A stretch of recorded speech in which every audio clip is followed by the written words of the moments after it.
The cheque is the first of 5 which will be donated to the Newcastle Region Art Gallery Foundation over the next 5 years. Along with the Matara Poetry Prize and Children's Poetry Competition, it forms the basis of the board's support of local arts. The cheque was presented by the President of the Water Board, Alan McLaughlin, to the Chairman of the Art Gallery Foundation, Malcolm McDonald. Now, what will the money be used for? Well, initially it will form part of a very much larger fund which is invested, and the interest that we earn on that money is used to acquire works of art. If we have special needs from time to time, we may in fact spend more than the interest in any one year and apply that to a special acquisition.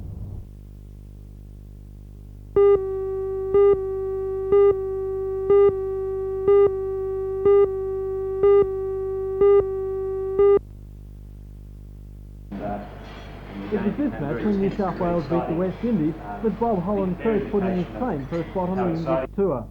He was instrumental in the New South Wales win, and then followed it up with a superb performance in the 5th Test when the Australians scored one of their rare recent victories over the Windies. Today he spoke at the Newcastle Businessmen's Club lunch about his experiences over the last season and about the tour. Despite the fact that he'll be the oldest player on the tour, Dutchy's looking forward to it with the enthusiasm of a schoolboy.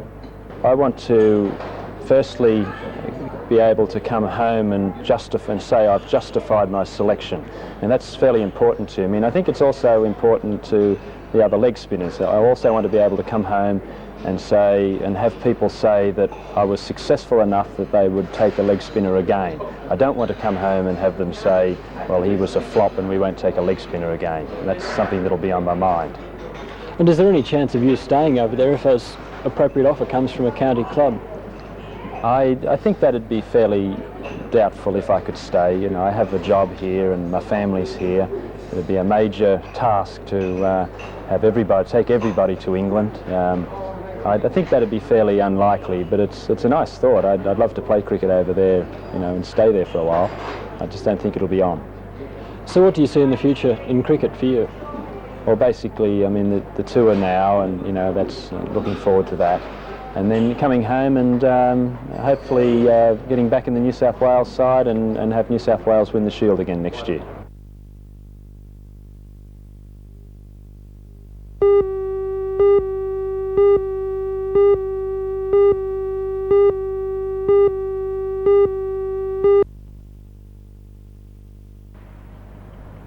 Back in 1982, Kern Developments wanted to build an international hotel on this site. The Hill Residents Group opposed the plan because they said it would block their view. The council on the 18th of November that year rejected their proposal and Kern gave up the idea. Since then, council has drawn up height guidelines for development of the harbour waterfront, but the site has remained undeveloped. Now a development application has been lodged with Newcastle City town planners. The Hornibrook Group is best known locally for building 2 of the pot lines at Tomago Aluminium. They want to demolish this building and spend $12 million building a new hotel and office complex. The hotel would have 130 rooms, a conference centre, a car park and 2 restaurants. Its design would be stepped from east to west so as to comply with the strict building code. A separate office complex would provide 5,000 square metres of space.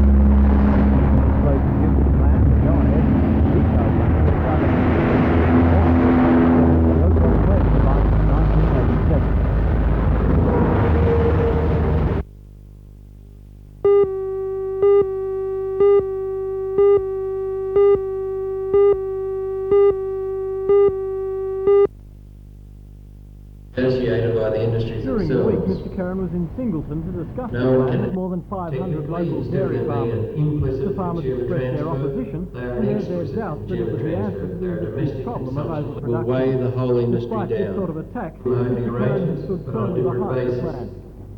The underwritten level will be 90%.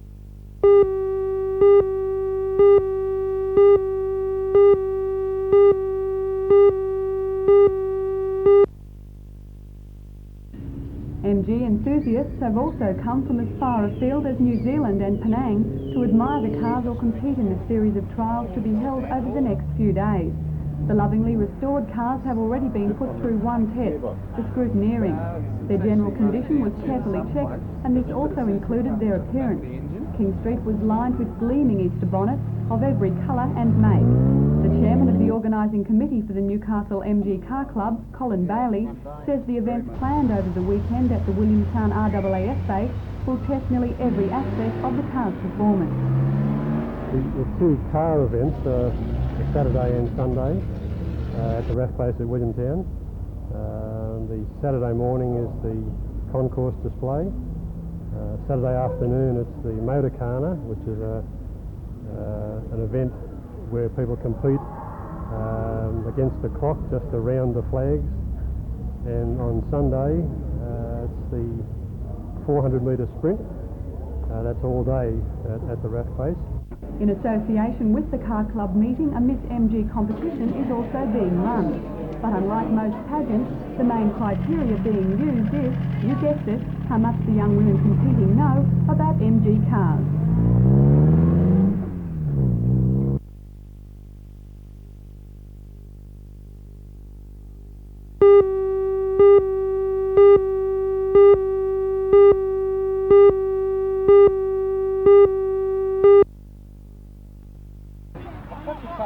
6 weeks ago, Canberra City came to Adamstown Oval and were beaten 2-0 by Newcastle Rosebud United in the Prime Minister's Cup. Today, Canberra returned as joint league leader and Newcastle on the second bottom position on the points ladder. In the first half, it appeared Canberra would walk away with the 2 competition points, leading 2 goals to 0 at the break. First to score was John Harkins, to be followed by Phillips. Newcastle fought back fiercely in the last 15 minutes, with Simon Grant scoring, to be followed by the equaliser from David Jones.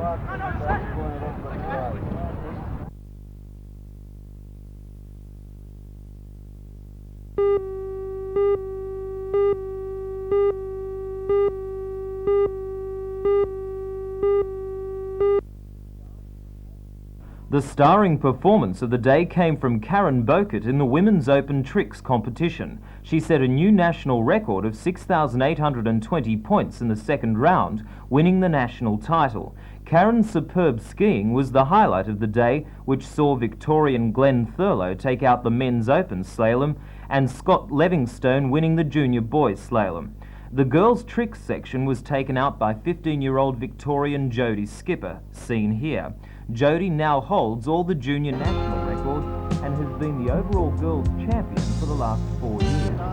From one form of water sport to another, the final heat of the state NS14's title will be sailed on Lake Macquarie this morning. Hosted by the Torres Sailing Club, the event looks likely to go to the local boat Aero, sailed by Steve Hickey and Peter Francis. Aero won the first 3 heats and yesterday placed second in the morning and 7th in the afternoon. Back on land, the final of the state junior motocross title will be decided at the launch track today. The event began yesterday, attracting 240 riders aged between 7 and 15 from as far away as Alice Springs. The big turnout of competitors demonstrates the growing strength of the sport, particularly in the hunter.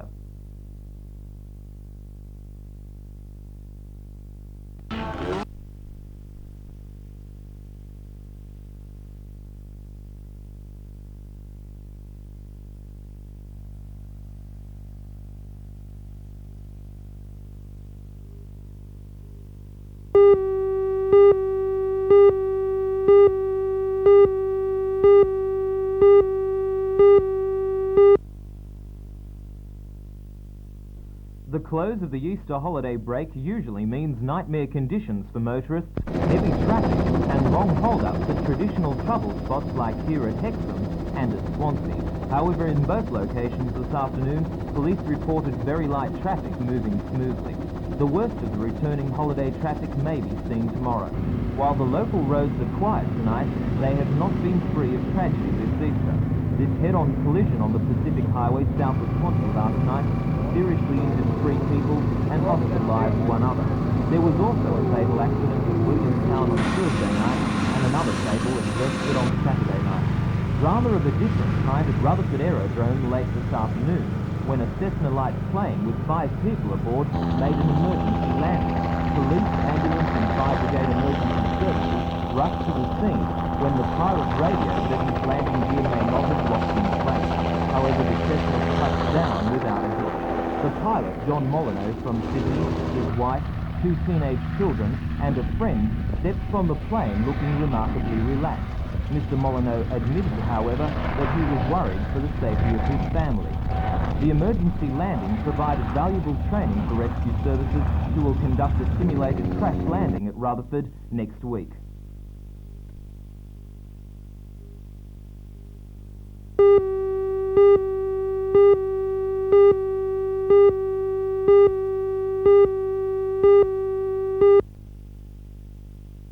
We had drawn up on a long roll. The petition was presented I'll to take Morris by Mr. Jeff Turquoise and other members of the peace movement who asked Mr. Morris to present it to federal parliament.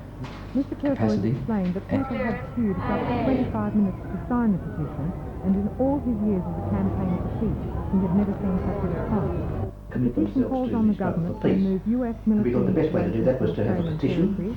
To cease mining and exporting uranium and to prohibit the entry of nuclear vessels into Australia. Well, I think riding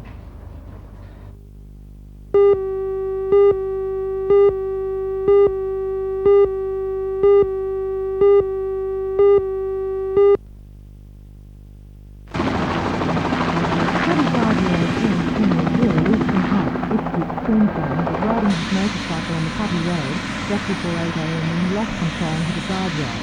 The Westpac rescue helicopter flew that stretcher. You can grab your radio. The ambulance crew was on hand to transport him to Royal Newcastle Hospital.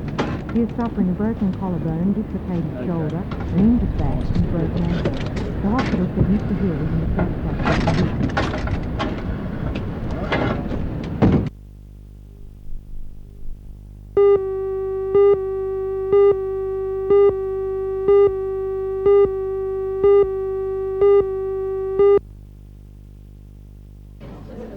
In the Lake Macquarie Council chambers, where the Youth Council will soon be meeting, 25 of the 33 candidates were presented to the media.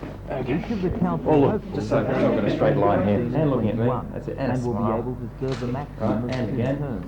Elections will be held starting Monday, April 20th, until Saturday, You've got all the smile, really. Looks so sullen. Any Lake Macquarie citizen aged between 18 and 25 Looking at me is eligible again. to vote. And a Polling smile, booths hey? will be located at all 10 Newcastle Permanent Thank you very Building much. Society offices Okay, in the off you go. Newcastle area, at the Rathmines Pharmacy and the Kerry Bay Sports Centre. Voting will be conducted along council Right, which ward is what boundaries. I'd... The council you can will have see by the 16 distribution members, and of Alderman the Doug candidates Carlton says he is that extremely pleased with the number of nominations. I thought that would... Oh, that we're more than happy. In fact, that we didn't expect the response that we received. We thought at one time during the nomination period that we would have to reduce the number of our council, but it turned out in the end that we reached 33, which we're extremely pleased. The elections occur later this month. How many people would need to vote to make the council elections truly representative? Well, we would say there's 20,000 that are eligible, we would say approximately eligible to vote, and we would say a successful election would be 7,000.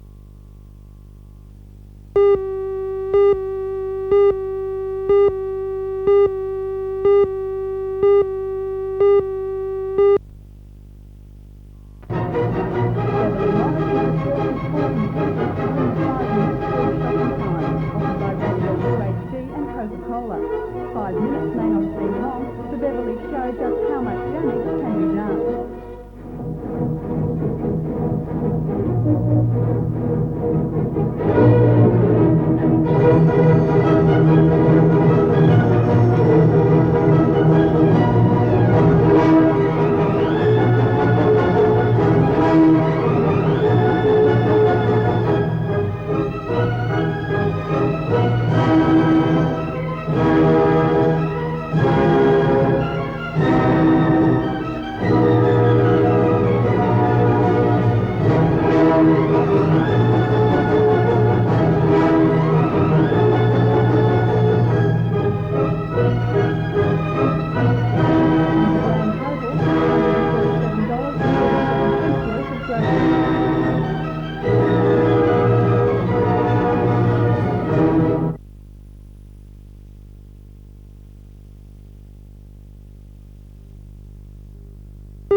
this year, effectively a cut of 5%, $20 million in real terms when inflation is taken into account.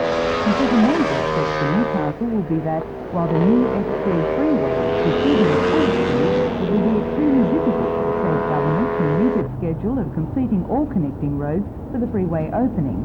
Federal Transport Minister Peter Morris does not agree. Mr Morris said that already New South Wales has the lion's share of 32% of national road funds. New South Wales is going to get the same amount of federal money next year as this year. Within that umbrella amount of $392 million, there'll be $12 million less available for state arterial roads. Will that $12 million cut, though, in arterial road funding projects mean a great deal for Newcastle? That's a matter for Mr Burton to make, but surely it would not. It's a very small amount of money in an overall annual budget by the state of about $400 million in arterial roads. Now, federal government provides about 40% of all money spent on roads by the New South Wales government. And what Mr Burton is really saying is we should be spending less money on the national highway system. That means less money on the Newcastle-Sydney Expressway, less money on the Hume Highway, less money on the New England Highway. He's also really saying we should be cutting back on the amount of money we're making available to councils.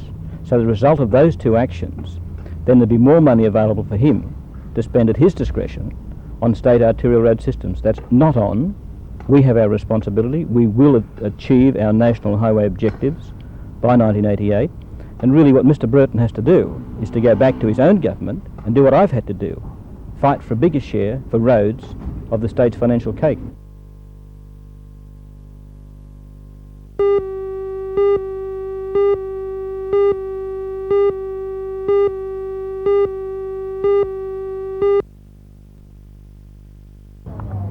The match was finally won in fine style by the local pair after the Webber brothers had won the toss, played short ends to lead 6-3 after 8. But Banks then got the mat and played long ends and virtually took over the final. After 17 ends, the scoreboard was 18-8 and it was all but over. The Webbers finally conceded after 20 ends with a score of 21-9, and the $2,000 first prize was taken home by the Booloos pair. Alan Banks was in superb form and was the star of that win.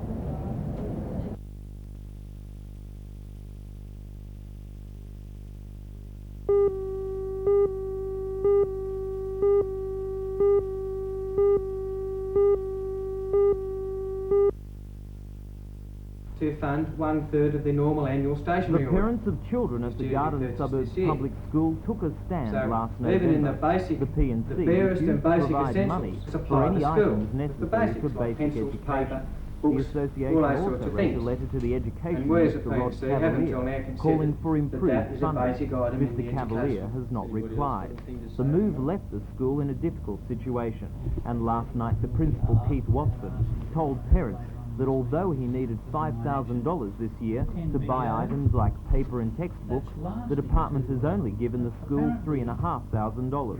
On top of that, the school needed to buy materials for a new reading scheme costing more than $1,000.